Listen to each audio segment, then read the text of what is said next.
Hello friends, welcome back to my channel Rambaan IQ।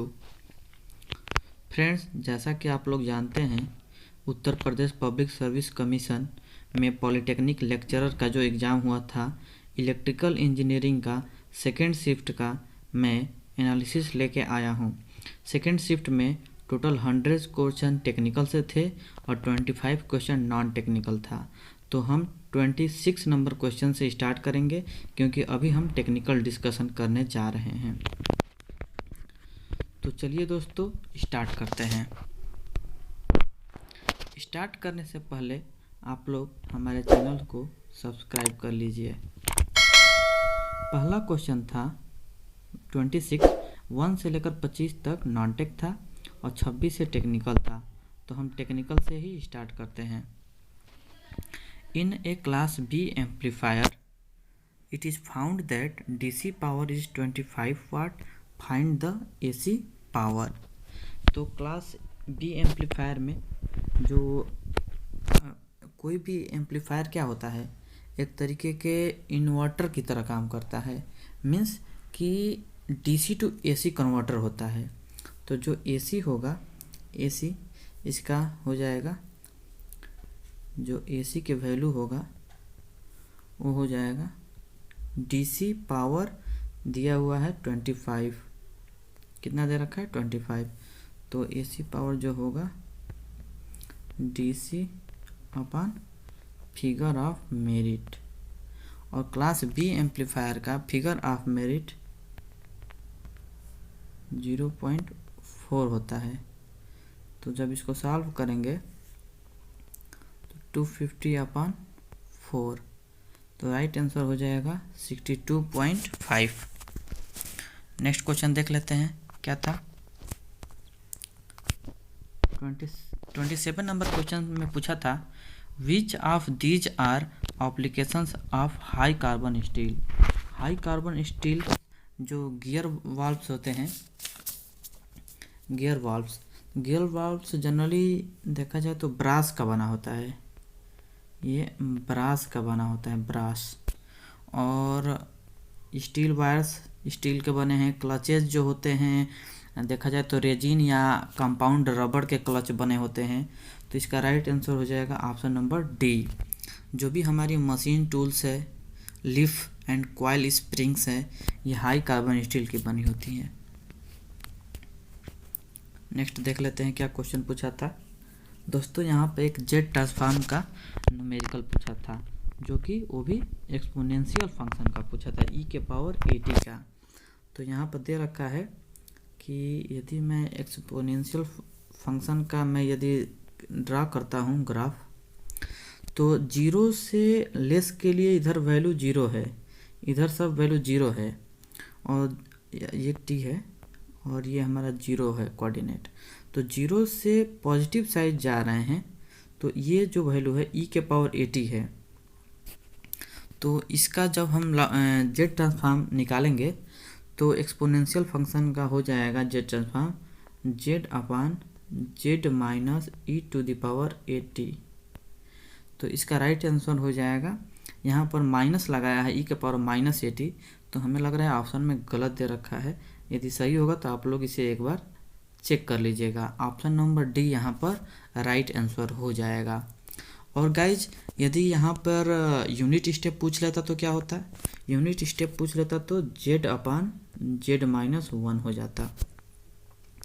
ये होता UN का, जो भी हमारा डिस्क्रीट वैल्यू होता है उसी का ही जेड ट्रांसफार्म निकलता है। तो यूनिट स्टेप का जेड अपान जेड माइनस 1 हो जाएगा।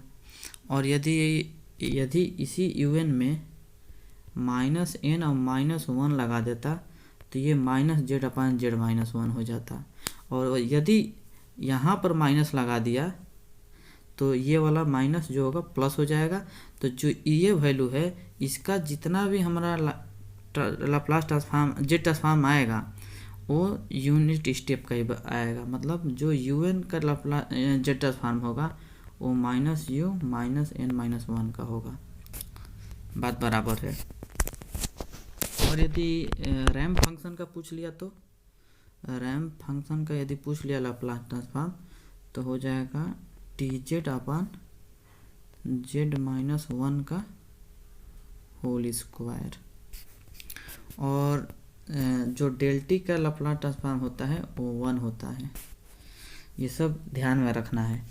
नेक्स्ट क्वेश्चन देख लेते हैं क्या पूछा था। Carrier current protection scheme is normally used for. Carrier current जो प्रोटेक्शन यूज होता है वो हाई वोल्टेज ट्रांसमिशन लाइन में यूज होता है। इसका राइट आंसर हो जाएगा option number D. Next question देख लेते हैं। नेक्स्ट क्वेश्चन है which of the following attributes explain why pure metals are not frequently used in engineering application. Engineering application में जो प्योर मेटल होते हैं वो क्यों फ्रिक्वेंटली यूज नहीं होते हैं? क्योंकि प्योर मेटल बहुत सॉफ्ट होते हैं दोस्त, इसलिए इसका यूज नहीं किया जाता है। नेक्स्ट क्वेश्चन देख लेते हैं क्या पूछा था। If the memory chip is 1024x4, the number of memory chips required to design 8K memory is. ये मेमोरी से क्वेश्चन पूछा है, बहुत अच्छा क्वेश्चन है। तो हमें जो भी मेमोरी दिया हुआ है और जो भी निकालना है कितना होगा, तो हमें ये सिंपली सा उसको डिवाइड कर देते हैं। तो हमें क्या दिया है, memory chip required to design 8K memory, यानी 8K मेमोरी हमें डिजाइन करना है। तो K का वैल्यू 2⁻10 हो जाएगा, तो 1024 इंटू डेटा बिट 8। अब यहाँ पर मेमोरी साइज दे रखा है, तो यदि हम इसको डेटा बिट के फॉर्म में लिखें तो 1024 को हम यहाँ से 2 हटा ले रहे हैं और 4 में 2 से मल्टीप्लाई कर दे रहे हैं, तो 8 हो जाएगा। क्योंकि हमें ये वाला पार्ट भी डेटा फंक्शन में लिखना है और ये वाला भी डेटा फंक्शन में है। तो अब इसको काट दीजिए, 8 से 8 कट गया और ये 2 टाइम्स में कट जाएगा, तो इसका आंसर हो जाएगा 16, राइट आंसर। 32 नंबर क्वेश्चन है which component of the power system is least prone to fault. Alternator, transformer, overhead transmission line, underground cable. तो इसमें जो होता है सबसे कम फॉल्टी जो आएगा, ट्रांसफार्मर में भी आए दिन फॉल्ट आता है, ओवरहेड ट्रांसमिशन लाइन में भी फॉल्ट आता है, अंडरग्राउंड केबल में भी फॉल्ट आता है। तो अल्टरनेटर जो दोस्त है, अल्टरनेटर इसमें सबसे कम फॉल्ट आता है, सबसे लिस्ट फॉल्ट आता है, कम नहीं, सबसे लिस्ट फॉल्ट। नेक्स्ट क्वेश्चन देख लेते हैं क्या है। नेक्स्ट क्वेश्चन कम्युनिकेशन सिस्टम में एक न्यूमेरिकल है। ए सिस्टम है सैम्पलिंग रेट दे रखा है, the maximum frequency of the signal is, the maximum frequency of the signal that can be acquired to reconstruct it. तो हमारा क्या होता है, मैक्सिमम फ्रीक्वेंसी क्या होता है, मैक्सिमम फ्रीक्वेंसी का फार्मूला क्या होता है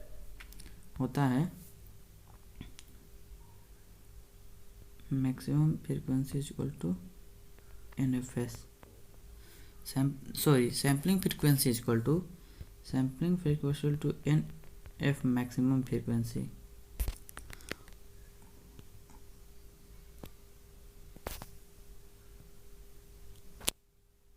नहीं, NFS होता है ना, maximum frequency is equal to NFS sampling frequency.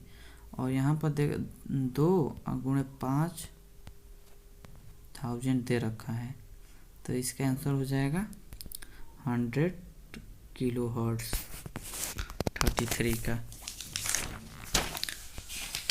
Next question देख लेते हैं क्या पूछा था। गाइज मैं ये आप लोग के सामने ही सॉल्व कर रहा हूँ, मैं इसको साल पहले से नहीं करके रखा हूँ। 34 नंबर क्वेश्चन देख लेते हैं। The temperature at which a conductor become super conductor. तो इसका आंसर हो जाएगा ट्रांजिशन टेम्परेचर। ट्रांजिशन टेम्परेचर पर जो कंडक्टर होता है सुपर कंडक्टर बन जाता है। Which one of the following is not a method of arc extinction. मतलब आर्क बुझाने के इसमें से कौन सा मेथड नहीं है। हाई रेजिस्टेंस मेथड ये होता है, करंट जीरो इंटरप्शन मेथड भी होता है, पावर बैलेंस मेथड मैं नहीं सुना हूँ, एनर्जी बैलेंस मेथड होता है। तो इसका राइट आंसर हो जाएगा ऑप्शन नंबर सी, क्योंकि यहाँ पर नॉट पूछा है। Power balance method arc extinction के लिए यूज नहीं होता है। नेक्स्ट क्वेश्चन देख लेते हैं। CMRR पे एक न्यूमेरिकल दे रखा है। तो इसमें सबसे पहले देखेंगे कि जो ये है डीबी में दे रखा है कि नहीं। तो डीबी में दे रखा है तो डीबी वाला फार्मूला लगाएंगे। तो उसके लिए क्या हो जाता है 20 लाख 10 AD/AC, ये हो जाता है हमारा CMRR। तो 20 लाख 10 जब इसमें हम वैल्यू पुट करेंगे तो यहाँ पर हो जाएगा 100/20 100/20 इक्वल टू, क्योंकि 100 जो 20 इधर आ जाएगा और हो जाएगा log 10 AD/AC। तो जब इसको सॉल्व करेंगे तो हमारा जो कॉमन गेन आएगा वो 1/25 आ जाएगा। तो इसको फिर हम गेन निकालेंगे। गेन इक्वल टू क्या होगा आउटपुट अपन इनपुट। तो आउटपुट अपन इनपुट हो जाएगा तो इसका क्या हो जाएगा 12/25। आउटपुट का वैल्यू दे रखा है 12 वोल्ट और इनपुट आउटपुट निकालना है हमें। गेन का वैल्यू दे रखा है, गेन हमारा 1/25 आया भी है। तो इस तरह से इसका आंसर हो जाएगा 0.48। जब सॉल्व करेंगे तो आ जाएगा। नेक्स्ट क्वेश्चन देख लेते हैं। The electrically control magnetic materials used in machine should have. तो जो भी मैग्नेटिक मटेरियल्स होते हैं मशीन में उनकी परमेबिलिटी हाई होनी चाहिए, और ऑप्शन यही दो ऑप्शन बचा, हाई सेचुरेशन फ्लक्स, लो सेचुरेशन फ्लक्स। तो सेचुरेशन फ्लक्स हाई होना चाहिए, क्योंकि लो सेचुरेशन पर रहेगा तो लो ही सेचुरेशन पर वो सेचुरेट हो जाएगा, लो फ्लक्स पे ही सेचुरेट हो जाएगा। तो सेचुरेशन फ्लक्स जो होता है हाई होना चाहिए। तो ऑप्शन नंबर सी इसका राइट आंसर है। 38 नंबर क्या पूछा है, in bilinear transformation the left half of S plane is mapped to which of the following in the Z domain. तो जेड डोमेन का ये क्वेश्चन है जेड ट्रांसफॉर्म का। तो देख लेते हैं। जेड ट्रांसफॉर्म में यदि ये पूछा है लेफ्ट हैंड साइड का, तो लेफ्ट हैंड साइड का पूछा है तो left half of S plane का, तो इधर जो होता है स्टेबिलिटी वाला होता है। तो स्टेबिलिटी कंसेप्ट में क्या होता है, एक ही ऑप्शन है entirely inside the unit circle of Z is equal to 1। ये इसका राइट आंसर हो जाएगा। इसका right answer option number D. Next question देख लेते हैं क्या था। An iron with high silicon content is. तो आयरन जो होता है हाई सिलिकॉन कंटेंट का तो उसका होता है ग्रे आयरन। जब भी आयरन में हाई सिलिकॉन कंटेंट मिलाएंगे तो ग्रे आयरन हो जाएगा। 40 नंबर क्वेश्चन पूछा है न्यूमेरिकल, और ये ब्रेकर से न्यूमेरिकल है। तो मेकिंग करंट और ब्रेकिंग करंट का कंसेप्ट यहाँ पर आ गया। तो इसका डायरेक्टली फार्मूला होता है दोस्तों, उसको याद रखना है आप लोग को।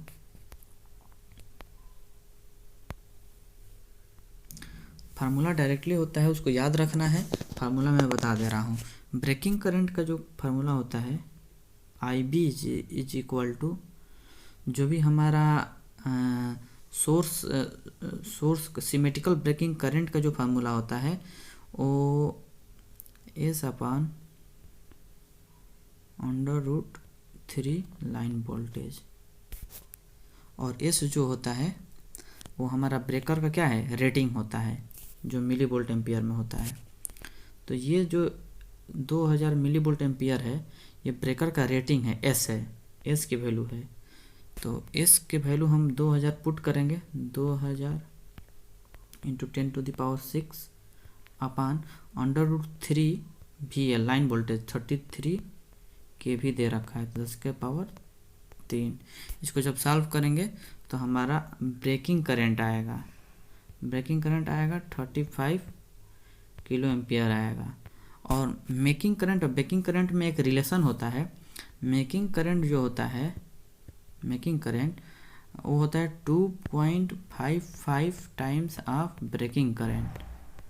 तो इसका राइट आंसर हो जाएगा 2.55 टाइम्स करेंगे 35 का, तो वो आ जाएगा 89.25 या 22। तो इसका राइट आंसर हो जाएगा ऑप्शन नंबर सी। अगला क्वेश्चन न्यूमेरिकल है।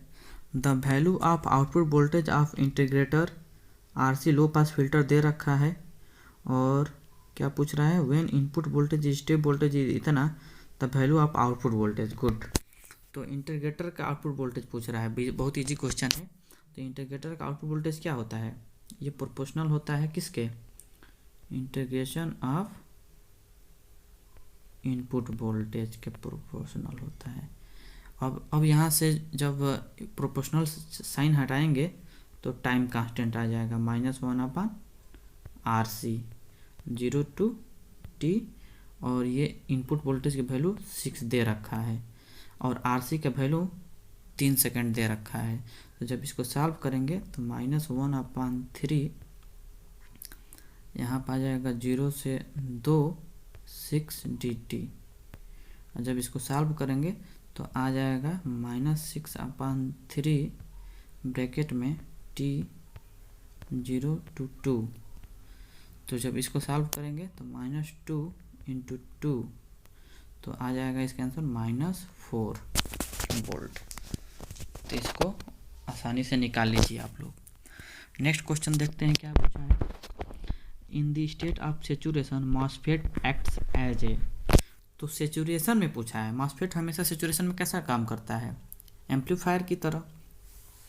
तो सेचुरेशन में जब पूछा है तो मॉसफेट का हम यदि कैरेक्टरिस्टिक्स देखें तो IDS और VDS में तो यहाँ से ऐसे होता है, ये कांस्टेंट हो जाता है।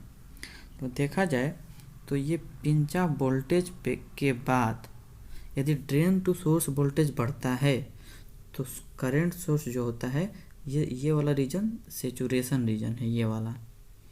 तो इस रीजन में करंट सोर्स कांस्टेंट हो जाता है, और ये वाला ओमिक रीजन है, ये वाला ओमिक रीजन है, और ये वाला कट ऑफ रीजन है।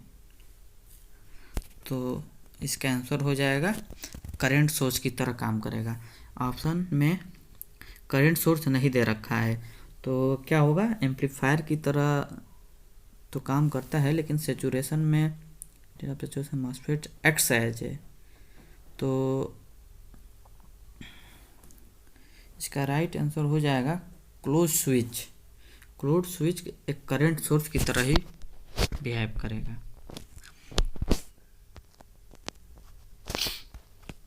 ये mho relay is A.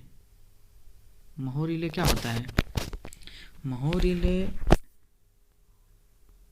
Voltage resistant directional relay होता है, और जो हमारा इम्पीडेंस रिले होता है voltage resistant over current relay होता है। जो हमारा इम्पीडेंस रिले होता है वो voltage resistant over current relay होता है, और महो रिले होता है वोल्टेज रेजिस्टेंट डायरेक्शनल रिले होता है। और रिएक्टेंस रिले जो होता है, reactance relay option number C जो है रिएक्टेंस रिले का है, directional resistant over current relay. ये जो होता है डायरेक्शनल रेजिस्टेंट, ये रिएक्टेंस रिले है, reactance relay. Voltage resistant directional relay mho relay है, और वोल्टेज रेजिस्टेंट ओवर करंट हो जाएगा, ओवर करंट, तो ये इम्पीडेंस रिले होता है।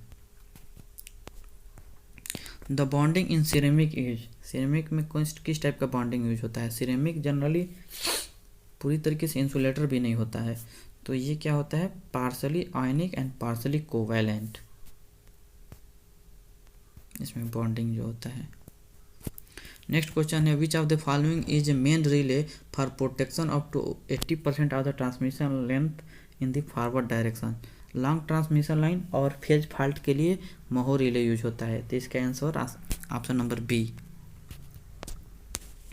विच device is present in power line carrier communication system.